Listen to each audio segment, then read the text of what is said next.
ये तस्वीरें all party meeting की है। पार्लियामेंट में ऑल पार्टी मीटिंग बुलाई गई थी। इस तस्वीर में आप ये देख सकते हैं कि राहुल गांधी एस जयशंकर के बिल्कुल सामने बैठे हैं।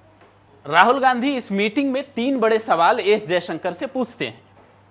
एस जयशंकर उसके बाद राज्यसभा और लोकसभा में जाकर जो बयान देते हैं वो आपको सुनवाएंगे और बताएंगे कि बांग्लादेश के ताज़ा हालात क्या हैं। वहाँ शेख हसीना वहाँ से इंडिया आए तो इंडिया में कितने दिनों तक रहेंगी, जयशंकर ने वहाँ फंसे स्टूडेंट और लोगों को लेकर क्या कहा है, ये आपको बताएंगे। लेकिन उससे पहले सुनिए जयशंकर ने कैसे राहुल गांधी की एक तरह से क्लास लगा दी है। ये तस्वीर देखिए आप, यहाँ बैठे हैं राहुल गांधी, इधर अमित शाह भी हैं, राजनाथ सिंह भी हैं, राजनाथ सिंह के बगल में बैठे हैं, इधर से तस्वीर आपको क्लियर दिखेगी। ये राजनाथ सिंह के बगल में ये बैठे हैं एस जयशंकर और यहाँ बैठे हैं राहुल गांधी, इनके बगल में केसी वेणुगोपाल है। राहुल गांधी 3 सवाल पूछते हैं।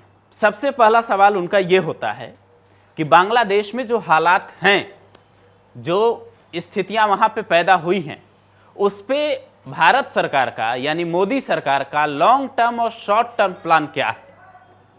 अब ऑल पार्टी मीटिंग बुलाई तो गई थी, लेकिन सारी रणनीति साझा कर दी जाएगी ये जरूरी नहीं है। इसीलिए एस जयशंकर ने कहा हम वहां के हालात पर नजर बनाए हुए हैं। उसके बाद राहुल गांधी दूसरा सवाल पूछते हैं।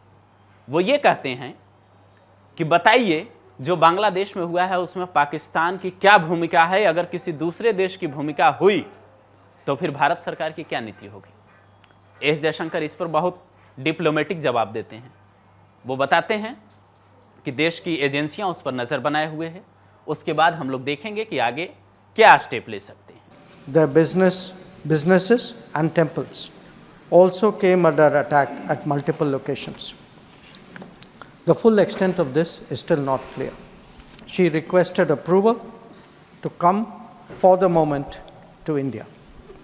We simultaneously received a request for flight clearance from Bangladesh authorities. She arrived yesterday evening in Delhi. The situation in Bangladesh, sir, is still evolving. Our border guarding forces have also been instructed to be exceptionally alert in view of this complex situation. In the last 24 hours, we have also been in regular touch with the authorities in Dhaka. This is the situation as of now. उसके बाद राहुल गांधी के मन में एक सवाल और रह जाता है। राहुल गांधी ये समझना चाहते हैं कि जो बांग्लादेश से लोग आएंगे, जो बांग्लादेश में हो रहा है, उसको लेकर भारत सरकार की क्या नीति है। उस पर भी जयशंकर उनको कोई सीधा जवाब नहीं देते हैं, जिसका सीधा सीधा मतलब ये है कि राहुल गांधी जो जानना चाह रहे थे, जो पूछ रहे थे, विपक्ष के नेता होने के नाते जो सवाल उनके दिमाग में एजेंडे वाला फिट था, उसका जवाब उनको नहीं मिला। लेकिन बात यही नहीं खत्म होती। एक दिन पहले यानी जिस दिन शेख हसीना बांग्लादेश से भारत के लिए उड़ान भरती हैं, गाजियाबाद हिंडन एयरपोर्ट पर उनका विमान उतरता है, उस दिन भी राहुल गांधी संसद में एस जयशंकर के पास जाते हैं और पूछते हैं कि बांग्लादेश के क्या हालात हैं मंत्री जी, बताएंगे कुछ। तब भी एस जयशंकर यही कहते हैं कि हालात पे नज़र बनाए हुए हैं, जो भी अपडेट होगा आपको देंगे। और उसके बाद अपडेट क्या देते हैं वो भी आप जान लीजिए। एस जयशंकर साफ साफ सदन में बताते हैं, उसकी तस्वीर भी ट्वीट करते हैं, मैं आपको दिखाता हूं।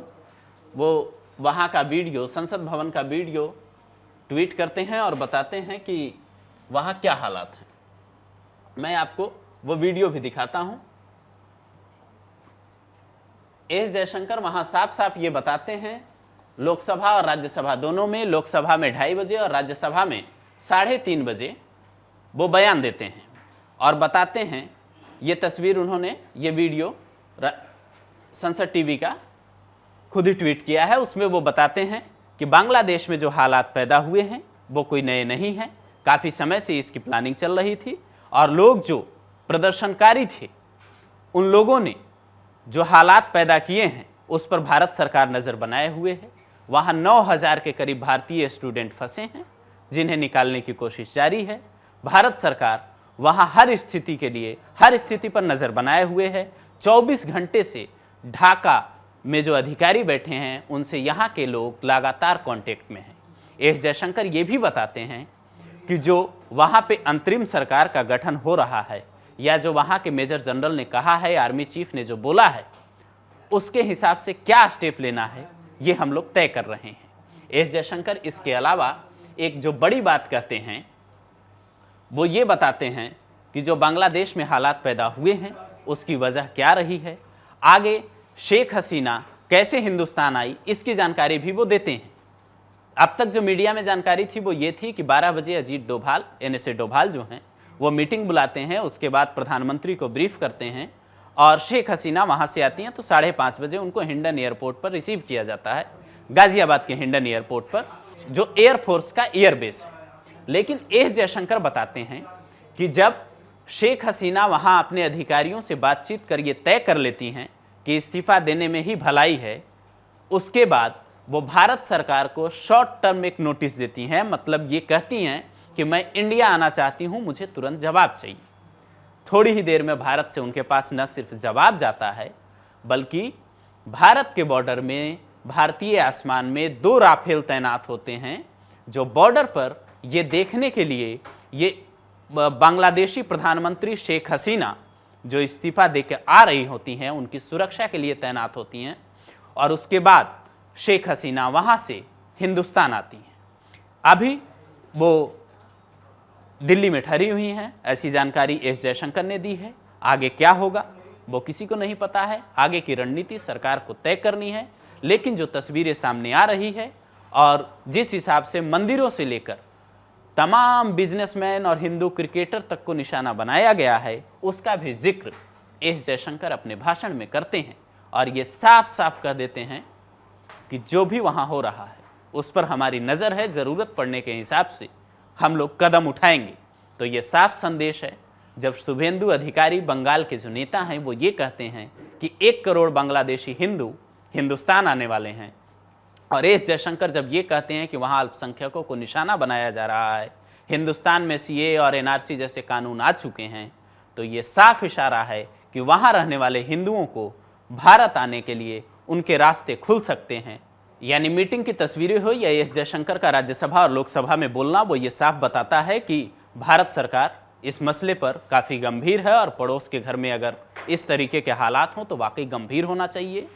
NSA अजीत डोभाल खुद लाल रंग की डायरी लेकर जाते हैं और मीटिंग में पूरा प्लान ब्रीफ करते हैं कि आगे हम लोगों को क्या कदम उठाना चाहिए।